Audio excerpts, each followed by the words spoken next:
Next day, I've got a call to make.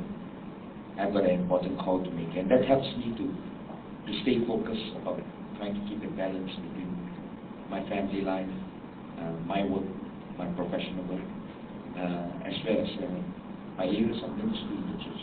It's not easy, but if you're determined enough, I think you can find a balance.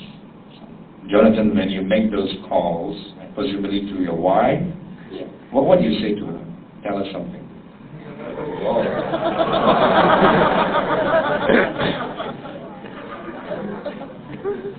Now I know why they gave him those tough questions to ask. Well, basically, usually, okay, it works two ways. I would tell my wife that if I don't call you by this time of the day, right, you call me on my mobile. And that give me an excuse to end the dinner, that I can have a word with her. I'll talk about my day, yeah. But I won't tell you what I call her.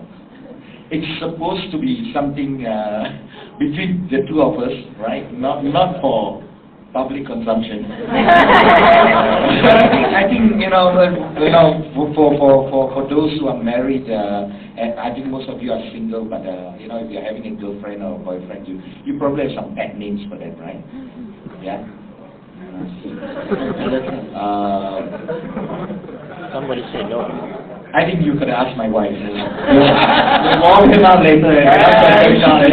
It's okay. Right. Yeah, it's just a pet name that her parents used to call her. So I still call her by that name. Yeah. Right. So I'll also use that opportunity to say good night to my children, and have a brief chat with them. So that helps me to stay focused on what I'm doing. Not a perfect balance, I must say. There are days where I work up to as much as 18 hours, and having to catch flights at 7 a.m. in the morning or 6:30 a.m. in the morning. Sometimes it's no fun because you probably get a couple of hours of sleep and then you're rushing up to the airport. But some calls me an adrenaline junkie. Right, because I'm always on the go. I always keep myself on the go. So like, maybe I don't know whether the young adults here feel the same way, but if I think about it, 18 hours, 12 hours, 14 hours, I'm not sure, you shouldn't say 10 hours earlier. I think to myself, that's not the life I want to live. So the 18 hours may not be happening every day of the week. Okay, so don't be put off when we say we work 18 hours, right? There are occasions where you may experience something that requires an immediate attention. If you are, for example, for those who are participating in tender contracts, you could be ending up sometimes going through the numbers with your accountant through even until the next morning in order to meet the deadlines. Yeah. Okay. But on most occasions, I think probably for me at least a 12 hours day is quite common. We'll come back and we'll get more into your but yes. When Police shared just now about priorities, I'm reminded of my own early years in practice. I used to go to office at 7 o'clock because I stayed in Ampang Jaya in those days. The traffic is so bad. I get in before the crack of dawn. By 7 I'm in the office. I work for 2 hours, go to court, finish my matters by 12, get back to the office, work. At 5 o'clock I adjourn to Selangor Club, meet my clients, or makan or whatever. Go back to the office and work at 11 o'clock, 5 days a week. On Saturdays I repeat it again. It was crazy, but God was very gracious and was wonderful. And I discovered friends around me that gave me a lot of guidance and helped me along. And one of the things I learned was to say no. That was really difficult to achieve this work-life balance. It comes to 10 hours now, and occasionally working slightly more than 10 hours. It took me many, many years, and I think the thing that helped me was having people that I can account to. For example, my wife. She encouraged me not to work so hard, or friends who encouraged me to strike the right balance. So over time, we get that balance struck, and the one thing I learned was learning to say no. It's difficult because some of the things we enjoy doing. I'm the legal advisor to quite a number of Chinese associations. They invite me to dinner and all that. But over time, it just takes so much time. And the recognition was what's really important. And perhaps going back to basics, is ask yourself what's our purpose of doing what we are doing. And my wife reminded me, ask yourself, what on earth are you doing here? What are you on earth doing here for? And that helped. So understanding why we are doing what we are doing, the purpose, that really, really makes you focus. So coming out 10 hours a day now, it's still long hours, but I still occasionally work longer hours. But 10 hours is more optimum, I think. Okay, thank you. So who here works 8 hours regularly? Who here works under 10 hours? Okay, my number. Under 12? Okay, who works over 12? Alright, let's see. 13? Still got, okay, 14? All the bankers, I think. Yeah, auditor, okay, 15? Still going. 16? Wow, okay, what do you all do? Advertising. Oh, advertising, okay. The 3 A's, advertising, architecture. Who hardly work? Yeah. Okay, so you talked about finding out what's really important, sacrificing everything. So maybe a question to Hui, what's really important? Well, to me, what's really important would change as you're in different phases of your life. So for me now, I've just been married for a year. What's really important is I spend time with my husband. The other thing that's really important is to spend time with my parents. I chose to come back to Malaysia because I wanted to be closer to them. So I make it a priority to try to at least have dinner with them a couple of times a week. So those are my two biggest priorities. Of course, this does not come at the expense of work. I still have to work really, really hard. But you make time, you set aside time. So for example, Sunday nights I usually set for time with my parents.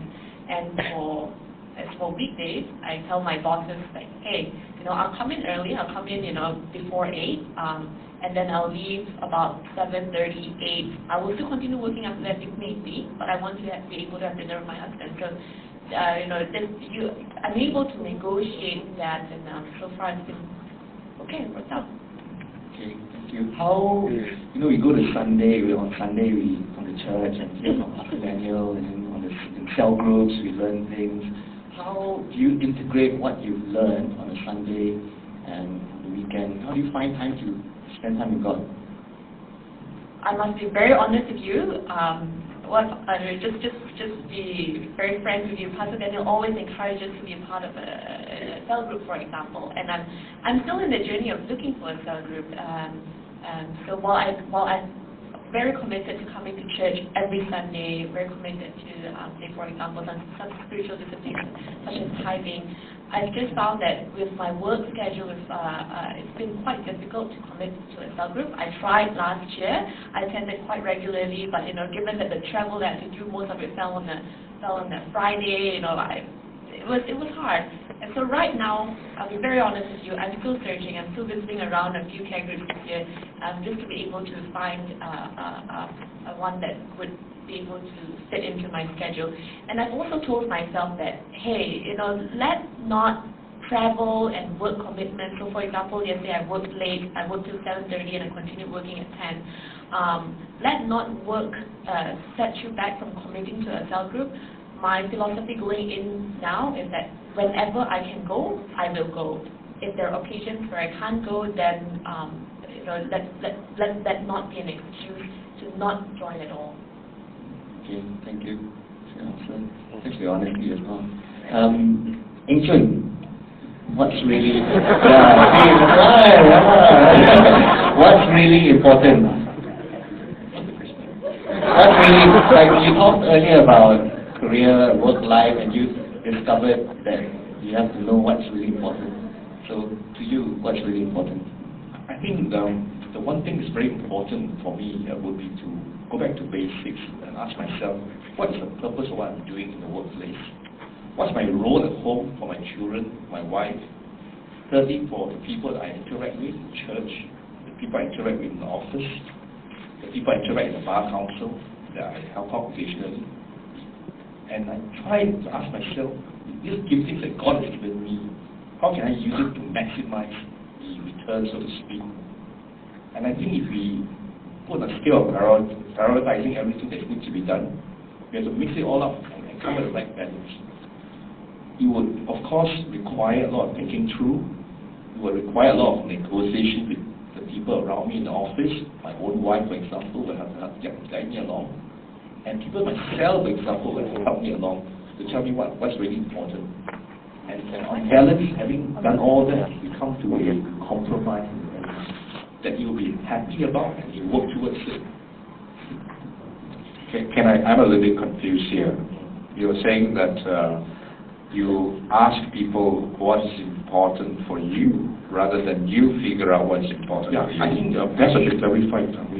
I've decided in my own mind what I want to do, and tell them this is important for me, and I work towards it. Because I have my own office, it helps a bit that I will decide on, for example, what type of work I want to do, what type of hours I want to keep, and clients that give certain type of work we do not to do, we don't do. With regard to commitments to the family, it's something that we have to work out. What's important in the long term? I got 3 young children.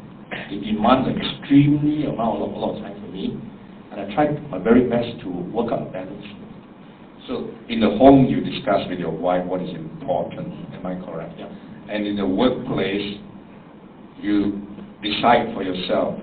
And the client say, "I need you now in June. Are you able to come?" You know, lawyers are always so busy. You need them, you can't find them. So sorry to say that. So sorry to say that, but you know, how would you do that in the instance where the client needs you, but you say, "I have no time," or "I've decided this is not the time I want to be out doing this"? How would you do that? I think over time we've acquired this ability to make decisions on the fly, so to speak, to decide what's really important at that point in time. If the client is really in some difficulty, for example, you mentioned about tenders. We have to work on the entire weekend, looking at the legal aspect of a tender. So we have to give up time because it's important. Some things are within our control and some are not. For those of Rachel, can you give an example to make this whole thing real to the people out there watching?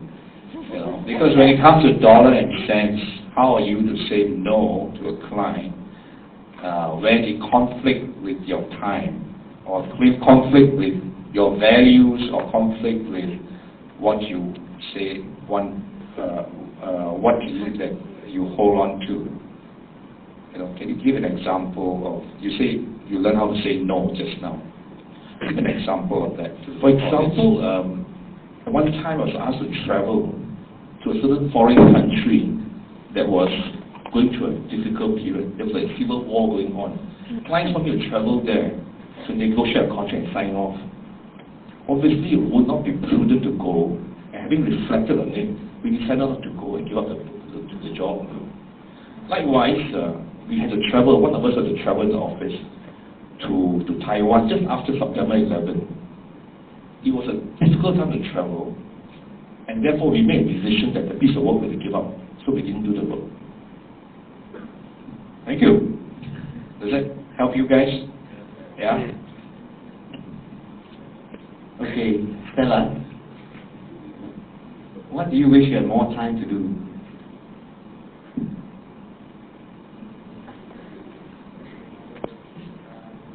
A few things. I think one of the things I wish I had more time to do was really to be with Chris in terms of some of his ministry. Because I think when you talked about sacrifice just now, I feel sometimes I don't, because I'm working full time, I don't get to be the so-called pastor's wife that pastor's wife perhaps are expected to be. And, you know, I think you see that quite a number of things that functions in church, sometimes I'm not there, you know, and he's there alone. So yeah, I think that would be one of the things that I would would like to be able to do more with him in that area. I would also like to have a little bit more time shopping and don't get to do that enough too. Yeah, all the girls are you saying the first part because your husband is here?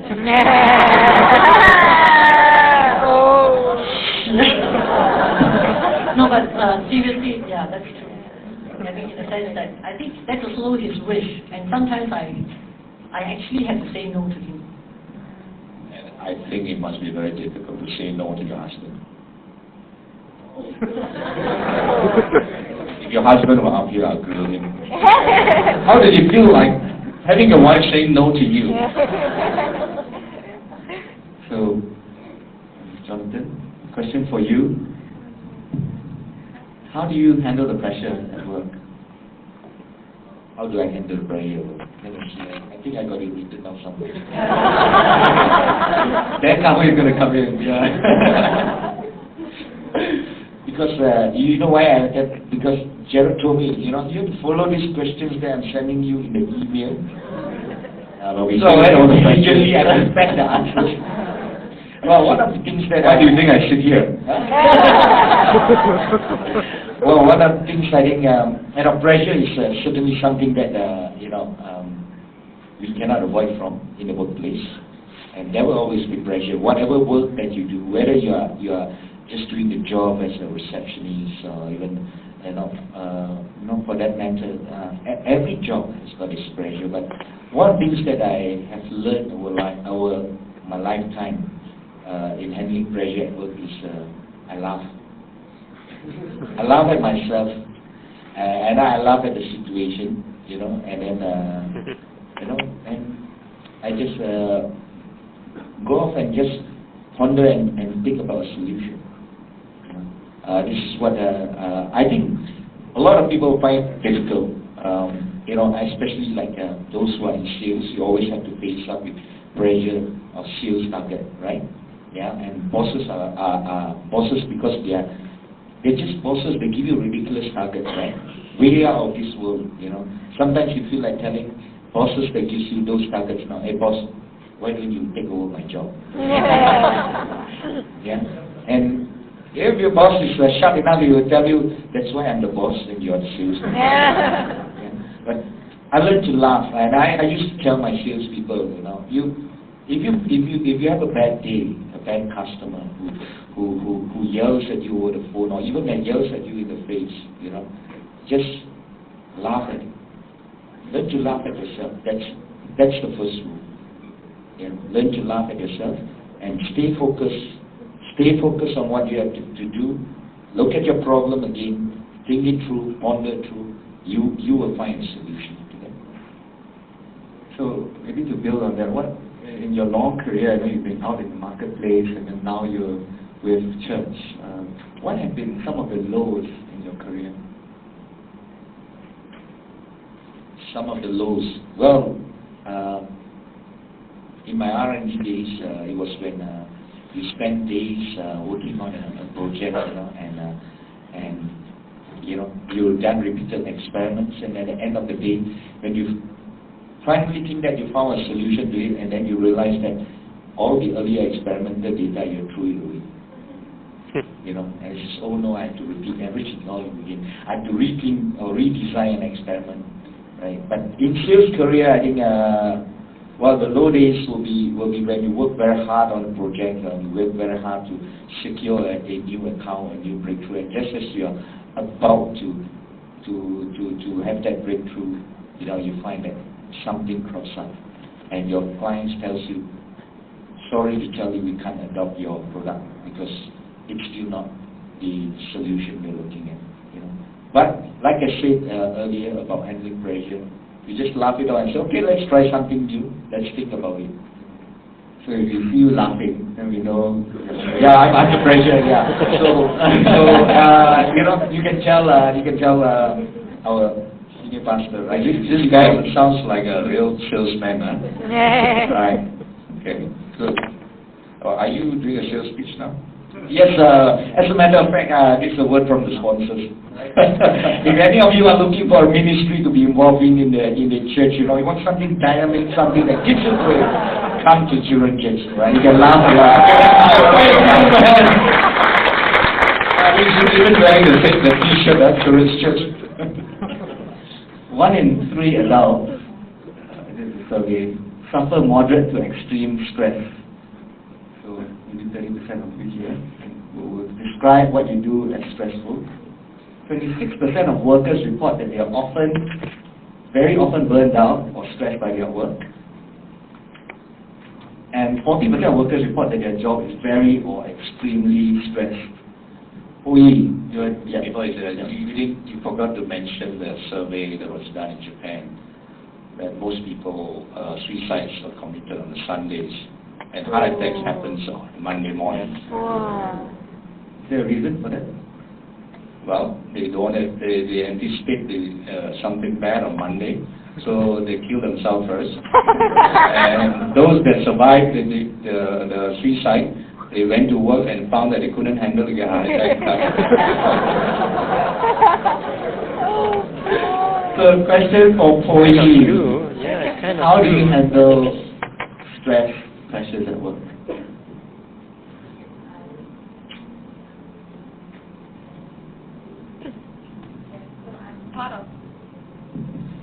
I'm one of those that would describe my work as being extremely stressful because so I'm at the bottom of the rung.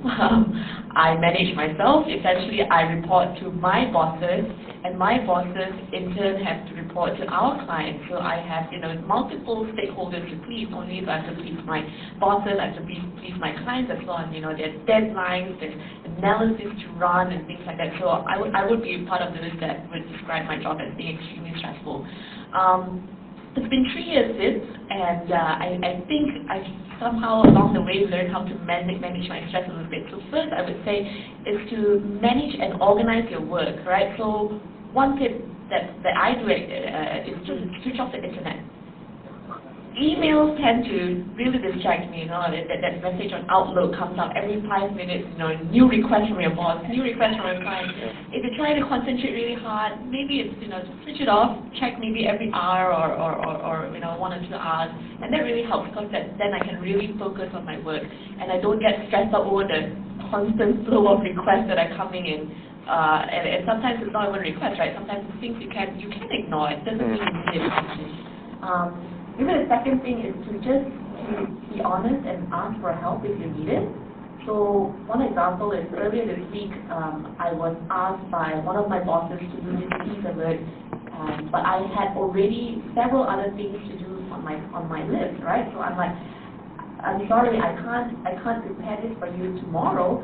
Would it be possible to get this to you the following day? And you'd be surprised that many times it's okay, it's fine, get it to me the day after tomorrow. So a lot of times the pressure is from ourselves. Oh my goodness, I do all these things on my to-do list, and then now I've got this new big piece on the list. But talk to your bosses. If you need help, you can probably work something out with them. So that's something that I found very useful as well. I hope you don't mind if somebody comes up to you and says, "Can I get it to you the day after tomorrow?"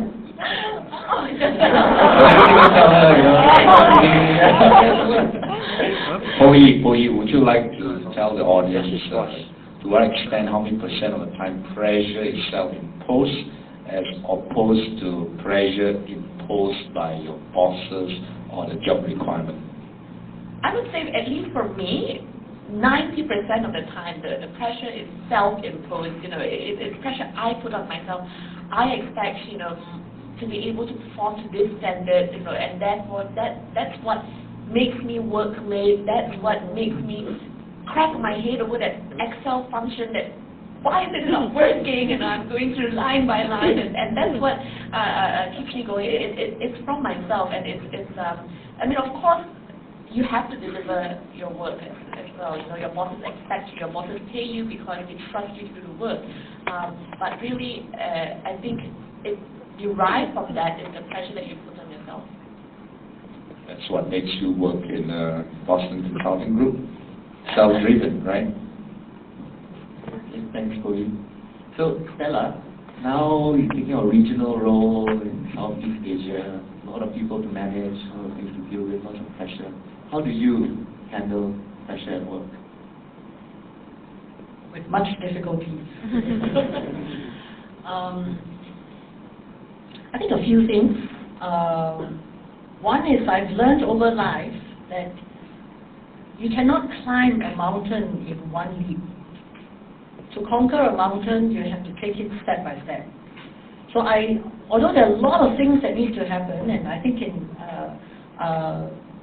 might think that, being a junior, you've got no staff to handle, it's actually quite simple. Wait until you get promoted, okay? Because it's not easy when you are having to manage staff, you're going to have to manage bosses as well. So the pressures are slightly different. So to me, it's like 70% of the pressure actually comes from external rather than myself. But what I've learned to do is I just take step by step. There are many deadlines ahead, there are many demands from my staff as well as from the bosses. But you just got to do it step by step, because only by doing things the next step, then over time, you will conquer the mountain. So that's one way that I actually try to manage my stress. I think saying no helps. There are times I've actually said no to my bosses on certain things they've asked me to do. The other thing to manage stress is, I do have a few staff that are quite close to me, who's worked with me for many years, and mature enough to know when to be a friend and when to be a staff. So, and for me to be a boss. So in that sense, these are some of the people who are also Christians that I actually talk to. To me, it helps me to release my stress. So I can go, as long as it's not because it's not them who caused it. So that's another way I actually release stress. Sometimes I have a corner room, so there's a lot of glass around my room. Sometimes what I do is I just stare outside, just de-stress. And if I'm at home, one way that helps me to de-stress sometimes is I just need to watch a show. Things like CSI would help a lot, or a Korean series, but just do one episode. It just helps. Can you tell us of a time when stress became too much? Can you give us a specific example?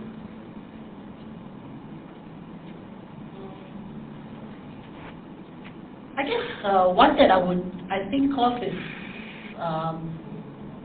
just last year.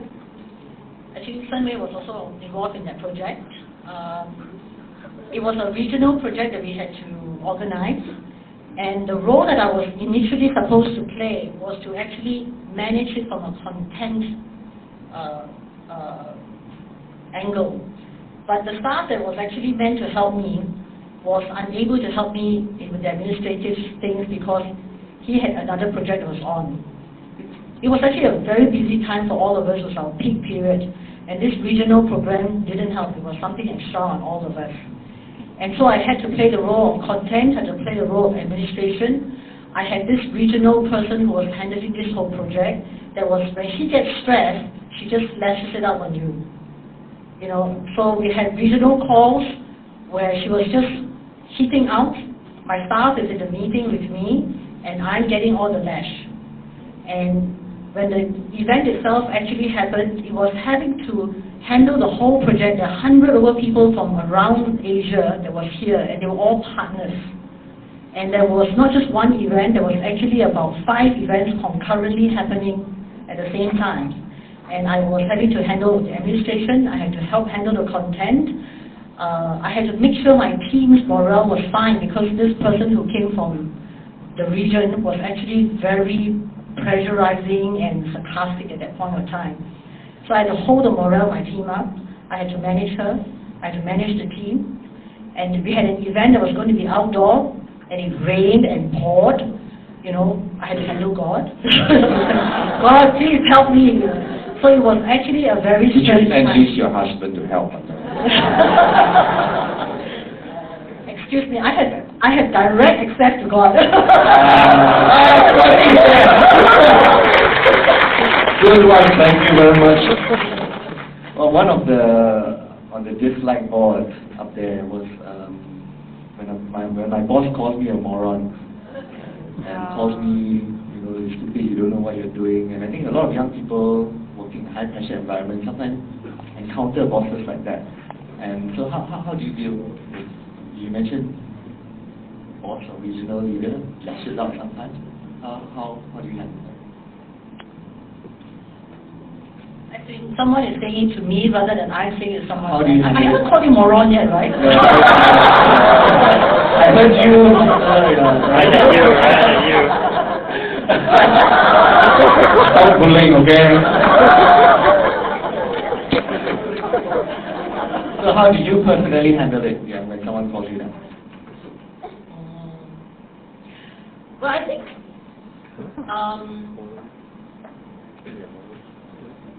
it's harder when you're a junior, because when your boss is someone who is so much more senior and you feel that you are dependent on that person for their pay or your appraisal, it is sometimes very difficult. And I think if I were in that shoe, I think I won't say anything to him. I think I'll be keeping quiet. I'll be very angry. But I think what I'll do is I'll keep quiet, because there's really nothing you can say. But then I guess the thing is, if you keep on getting that kind of response, I don't think I would like to work in that kind of environment in the long run. But, now at this level, where it is, situations are not as big, if you call me a moron, I would stand up. And when I was in middle management, I remember a situation when I was actually, I think at that time I was just a manager. And I received a call from this partner who was actually very upset about something that he thought I did. And he actually used 4-letter words over the phone at me and accused me of things that I actually didn't do. Even at that time, I wouldn't take it at the time. But I stuck to facts. Don't get emotional. You stick to the facts. And calmly I replied him and then put down the phone. Did the necessary things to protect myself, because I knew it wasn't my fault, and that included managing my boss. But at the end of the day, the guy calmed down and he actually apologized. Okay, thank you. Because of time, we want to get some of the questions from the audience. So on the paper in front of you, I saw some of you jotting down some notes and questions, etc., etc. So give you 2 minutes. Everyone up on your feet and do some stretching first. Yeah. Okay, everyone up on your feet. Everyone up on your feet. How would you answer appraise discussions that harp on you saying no to bosses? So people complaining that you always say no to bosses, urgent email cannot be dealt with, cannot negotiate with boss, time off. How do you deal with that? Well, I'm glad that I didn't have to meet such situations, all my years of working in the corporate life. But a rule of thumb is when I work for a new boss, right from the onset, I made it very clear that if it has to be between the work and the family, my family comes first. I always draw the line right at the beginning. So, when I start working for any new boss, I made it very clear that my family will come first. Is there a situation where you mean situation where, for example, where a boss imposes on you certain deadlines and all?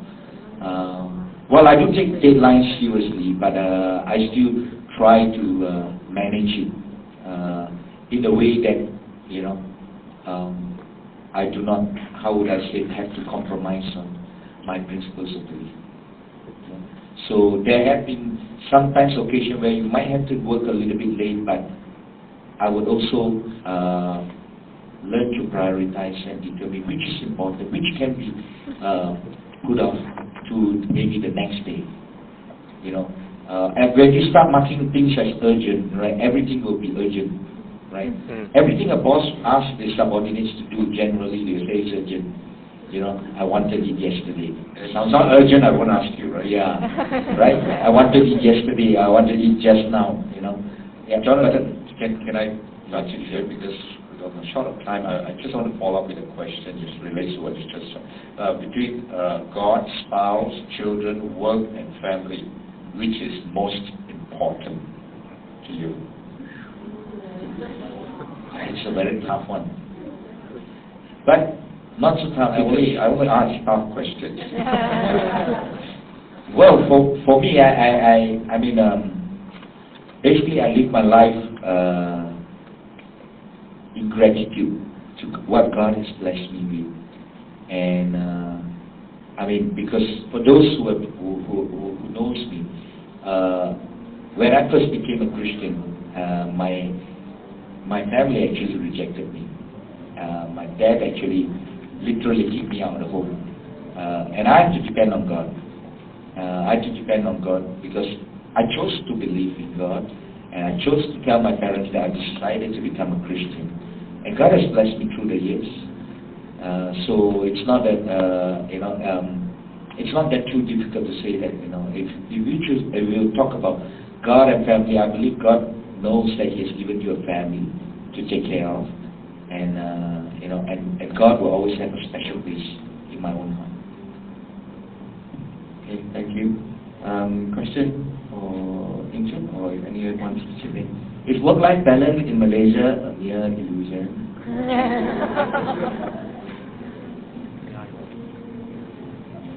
What do you think?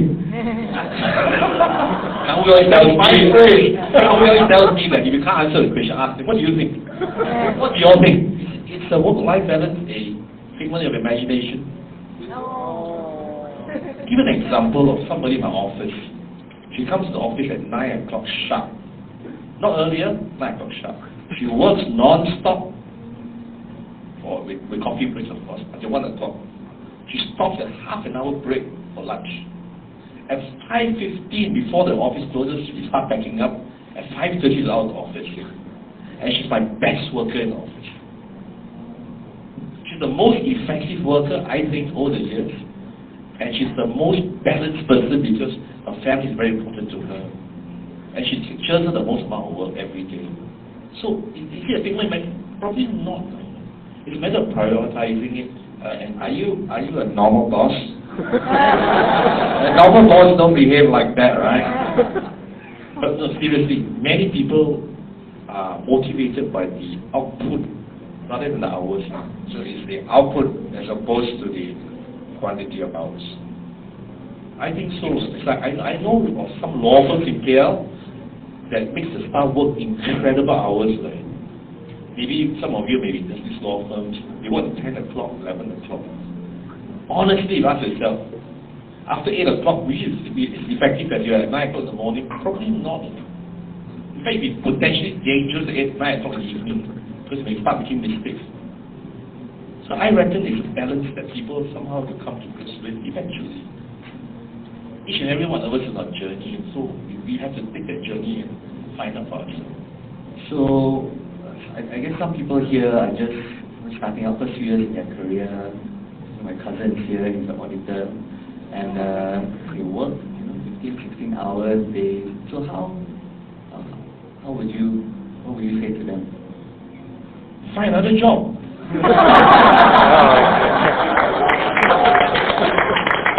What would you say to that? But that's hard to do.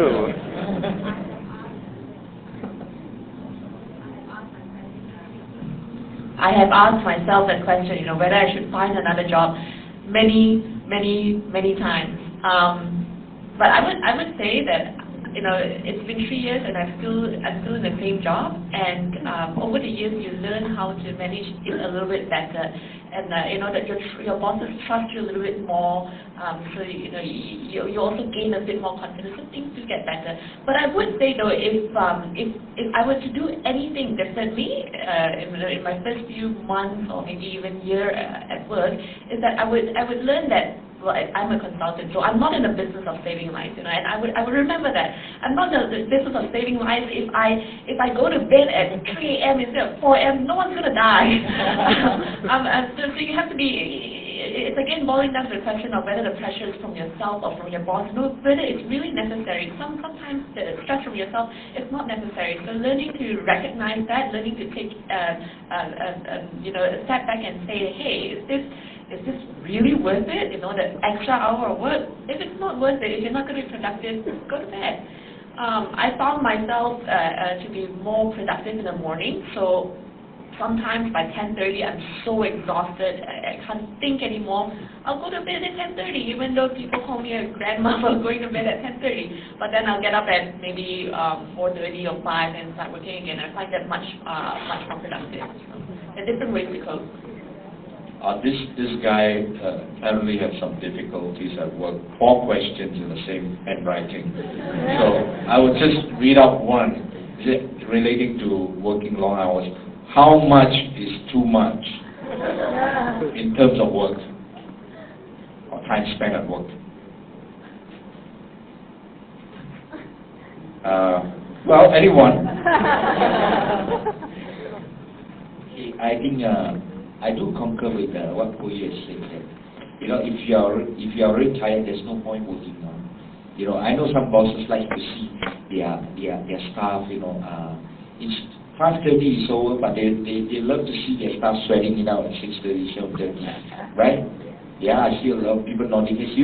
There's one thing for me that I discovered once when I was working for a multinational.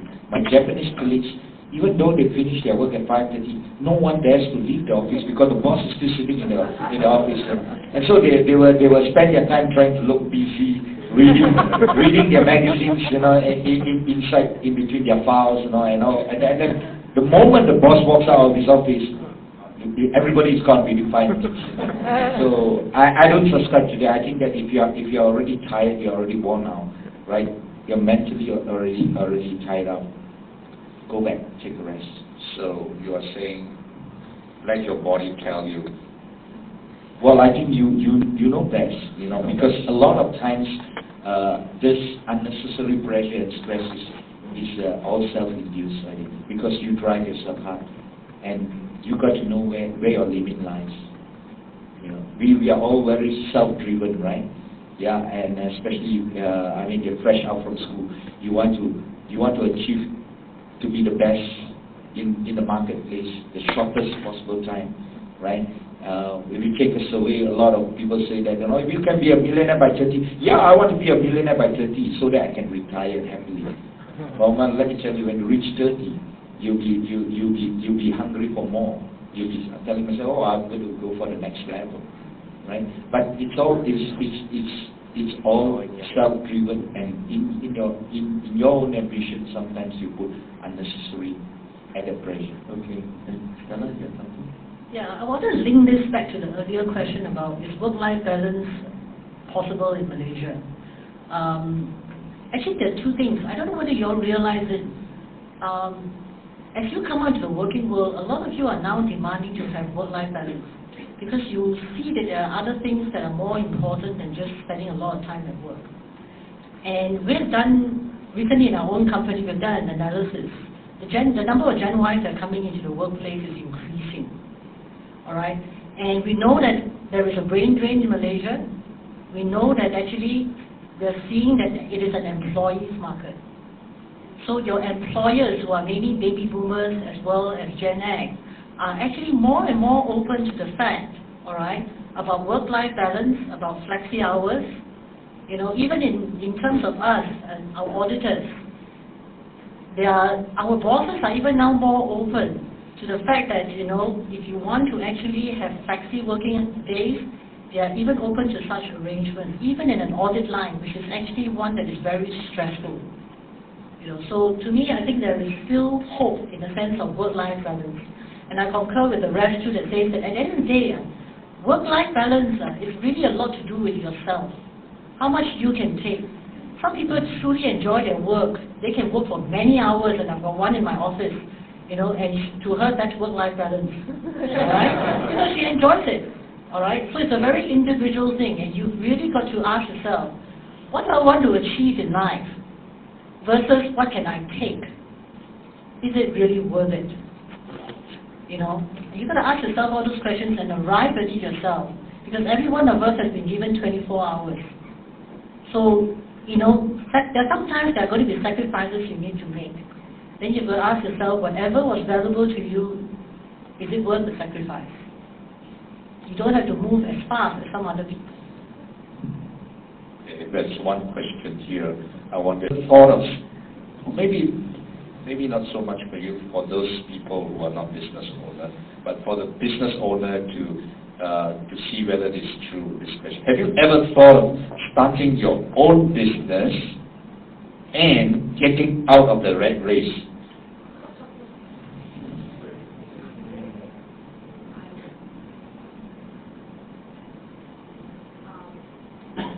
That question has been posed to me before, whether, why you're working so hard, you're working crazy hours, why don't you start your own business, start your own consultancy? My immediate response to that is, my goodness, if I became my own boss and knowing how much pressure I put on myself, I'll be working even more hours. So at least right now, for me, the answer is no. Maybe in the future, but not now. So that will be a dog race. That would be a self-induced race. What about Angel? Would you like to comment on this? I think it depends very much on the nature of the work. If you are able to carve a niche for yourself, let's say, for example, I'm in the law line, you can carve a niche, do certain type of work, and you're able to be very focused on it, then I think if you have your own business, you can probably get by. But it depends very much on the type of work you're in. Certain type of work, like for example training or auditing, you probably need the numbers to make it justified. But if in a very specialized area, let's say you want to do, let's say, you'll be a divorce lawyer, I handle nothing but divorces. Then you can be a very niche person, you can just do that type of work, and maybe give certain type of hours, and have the right balance. But can you comment on getting out of the rat race by starting your own business? I think you might get into a worse rat race than doing your own practice, because I think if it's your own, you take more ownership, so to speak, might work even harder. It depends on the individual and which cycle of their life, which season of their life. Right now for me, having practiced for 30 years, I'm able to have the privilege sometimes of rejecting clients. Sometimes what I don't like to do, I say, sorry, I can't do this work anymore. We refer you to a specialist on this work. I don't do much divorce work. Someone comes and see me for divorce, I refer them away. So it's something not savory. I don't enjoy it, so I refer away.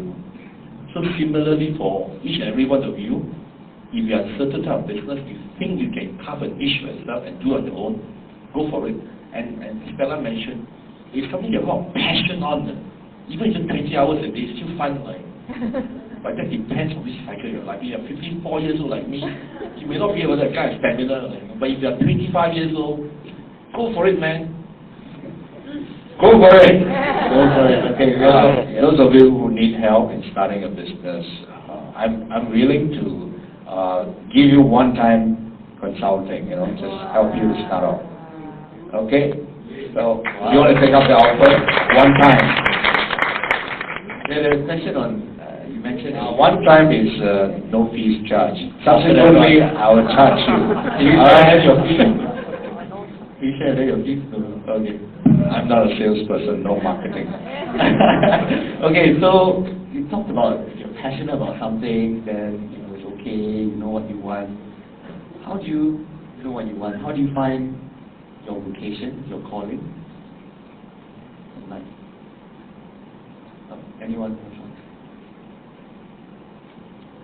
Maybe a starting point would be if you are in whatever work you're in, 10 years from now, 20 years from now, how you want people to remember you for?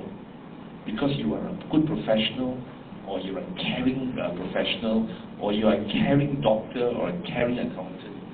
Or perhaps you want people to remember you for being so good at the work, you solve problems for people. So I think all of us have that journey of finding our purpose in life. And if you can find that purpose and integrate it with your own needs, practical needs, like making enough money to survive, that would be wonderful. So I think all of us need to find out our purpose. I think it starts off with, you need to enjoy what you're doing.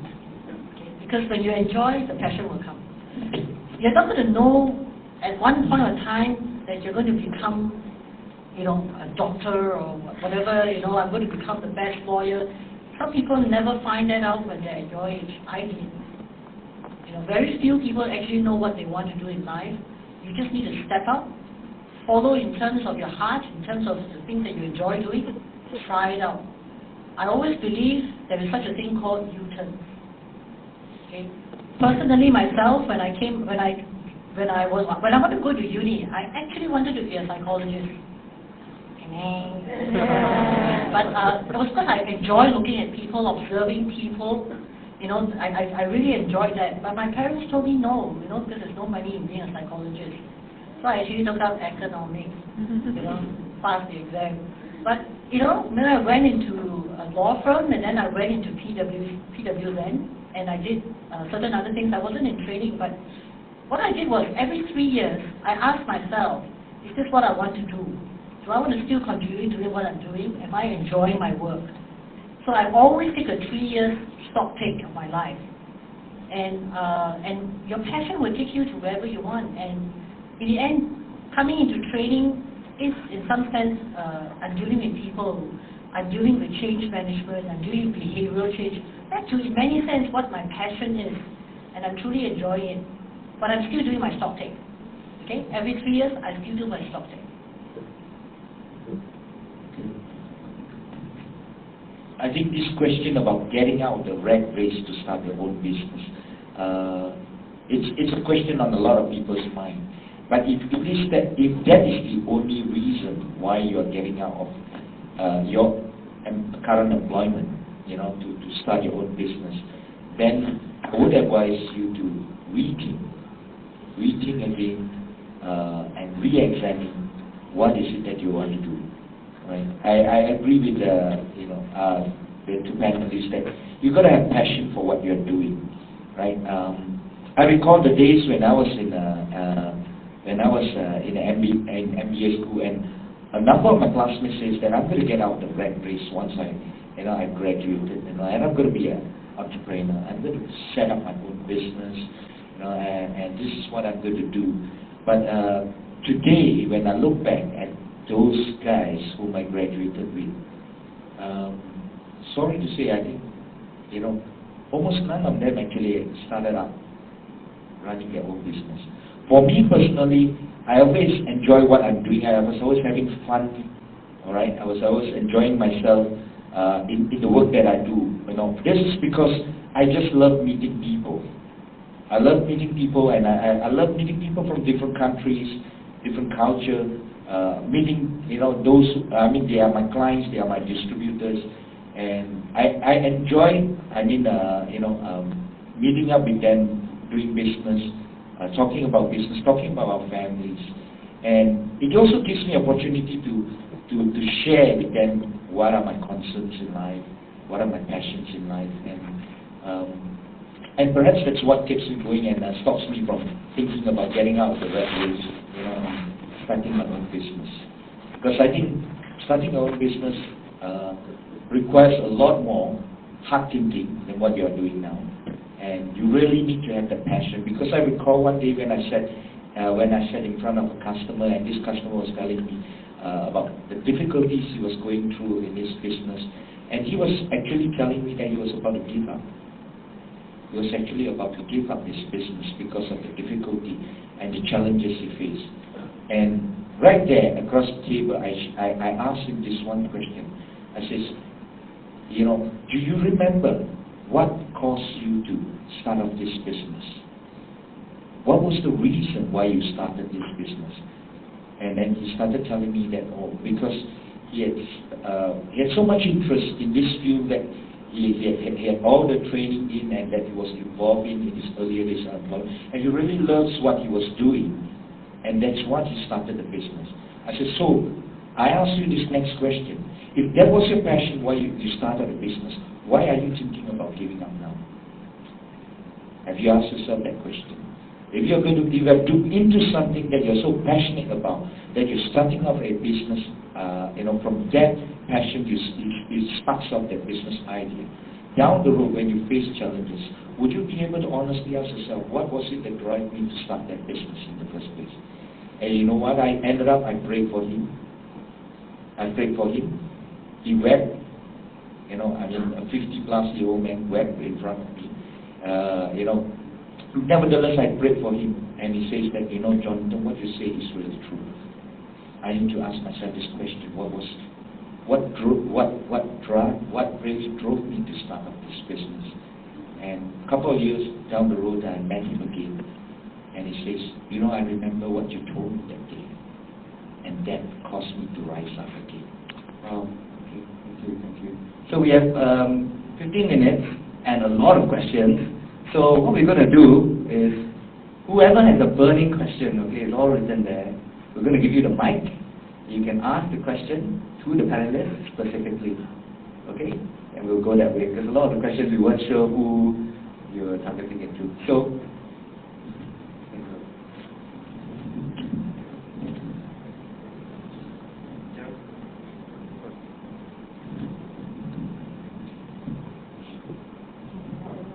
So if you stand up, say your name, and then who the question is to. Good evening, everyone. My name is Jawad. I have a question that is really my practical question in the business that I'm doing now. The question is... what you're looking at is typically in sales, right? In sales, there will be always this pursuit of a sales target, you know, and whether you want to choose to go the crooked way or you want to go the straight path, right? Now I remember very, very clearly my first year in sales, because I was making a transition in my career from based in the R&D and technically in the manufacturing. I made the switch to sales career when I spent 9.5 years in R&D, and most people actually wrote me off and say that, Jonathan, I think it's a little bit too old to change a career at this point in time. You know, my answer to them was, you never know until you try. And when I started, I aimed to be the best of the best in the marketplace. My first year in sales, I was given the target, right, of 5 million in specialty chemicals to sell. Now, I worked for nearly 10 months to get my product qualified. And when it was qualified by this multinational client, right, and they told me that it's approved, and now we are likely to adopt that product. Now it's your turn to negotiate with the purchaser. Now, lo and behold, suddenly I get a call from a third party representing the purchaser's interest and asking me for a bribe. And says that, you know, if you give us a cut in the deal, look, you know, we give you a whole year's contract, right? And mind you, that whole year's contract was worth at the time 10 million, right? And they tell me this one thing that, it's all yours. All you need to do is you agree to give us a cut, right? You can build that into your pricing, you know. And they were surprised. I told them the answer. I said, no. I said, why? You know, I said, that's because I'm a Christian. I believe in a God. I believe in standing on my principles. I said, you are nuts. He says, you know, what if your boss hears about this deal that you are walking out of? I wrote my boss direct line, and I said, this is my boss direct line. Please give him a call and just tell him I just walk away from a $10 million deal. I says, you are welcome to call him. You can tell him this is my answer. I walk away from the deal. Right? Guess what? A third party didn't approach, and I lost the 10 million contract that I was working very hard on. But God replaced it later. Replaced it with a $5 million business, but that gave me a bottom line that was 1.5 times the bottom line of the $10 million business. And within the next 6 months, the company gave me a promotion to a regional position. Now at the end of that year, when my boss did an appraisal on me, and I told my boss, this is what I did. I walked away from this $10 million deal because I would not compromise. And my boss replied to me was, I'm glad you didn't do, because had you done so, I would have fired you.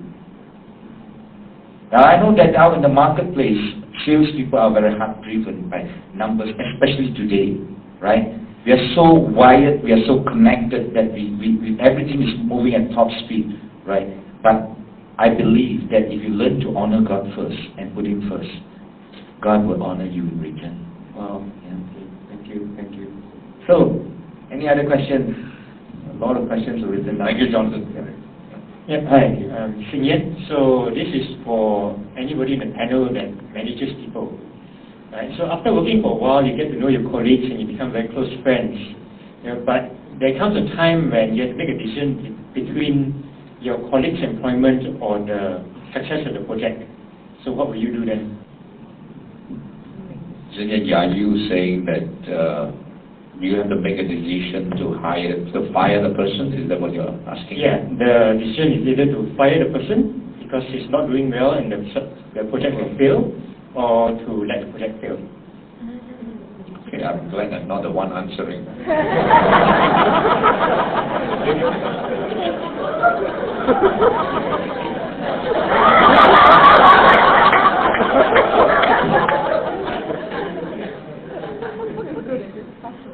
I've never had to fire. I mean, if I look at the situation you have mentioned, to make that kind of decision, not really.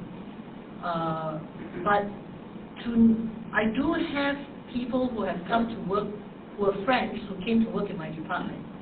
A number actually. And sometimes it's actually quite difficult to manage that situation where if they're not performing well, not to the extent that I had to fire in that situation, but to not give them a promotion, or to actually let them know exactly where they stand. Yes, I mean in that situation I had to do that. But I've made it very clear to my staff, who are also my friends, that there is a fine line and a clear line, actually not fine line, a clear line between what is work and what is friendship. And this I always make it known up front. So I have had times that, in fact, 2 different occasions and to 2 different people that I actually had to not give them a good bonus or appraisal because of work performance. And in one situation, the friendship was affected, and it took a while, many years actually, before the person, expressly speaking, I don't think that person ever understood, okay? But I do have another situation where the friend understood and still working with me and improving in terms of his work. I believe, I mean, this is a real struggle, but, you know, I believe, there was a question earlier on asked about, do we put God first, family first, and all that? Actually, I believe you've got to put all of them first. Okay, God, of course, utmost, but everything else is first, because, you know why? Every one of those things that are given to us is from God, every single part. And I have to do my best in every single area. So when it comes to friendship, when it comes to work, I have an obligation to my bosses to make sure that I do my best work. And if this is a staff at this moment who's not performing, it is my obligation to my staff to let him know where he stands. I'm not being a good friend if I allow him to go and pretend that he's doing well. I'm also not a good staff because I'm not doing my best at work. I'm a friend to this person when I help him in terms of whether it is a personal need, not in terms of work. And I think that's something we have to be clear of. It can be painful at times, yes. Okay, thank you. Any other questions? We've got time for 2 more. Good evening. My name is Nicholas. I have a very simple question to all of you. Why do you work? Why? Because we enjoy work. Well, I think it goes without, how would I say it, you know, everybody knows that you need to work to earn a living, right? But it's a question of how do you prioritize that in your life. So if you ask me why did I work in the first place, of course it's to earn the money to keep myself going, to put the food on the table. But more importantly, I always see myself as the work is a means for me to generate an income that will keep me going to live the purpose in my life. You know, I see it as a part of that process. Okay, thank you. Can I just jump in here, because I work with the HiYa group. Who are the HiYa people who comes? Yeah, all of you guys here. One of the subjects that we talked about was clarity of work, understanding why we work. And in there, if you go into the Maestro, umc.com, blogspot, and you will click on to the Maestro, and there it will explain to you a lot of it, and some of it will be like, we have a God that works. Until today, God is at work. And God is interested in all of what we do, because we are created for a purpose. And one of the purpose is found in work. We are not created just for lazing around, turn the button so that the TV channel will change. Yeah, that's probably one of relaxation. But work is a very big part. Okay, so if you want to find out more, get in touch on the blogspot. Okay. Okay, is there one final question? Something someone wrote down, burning to ask?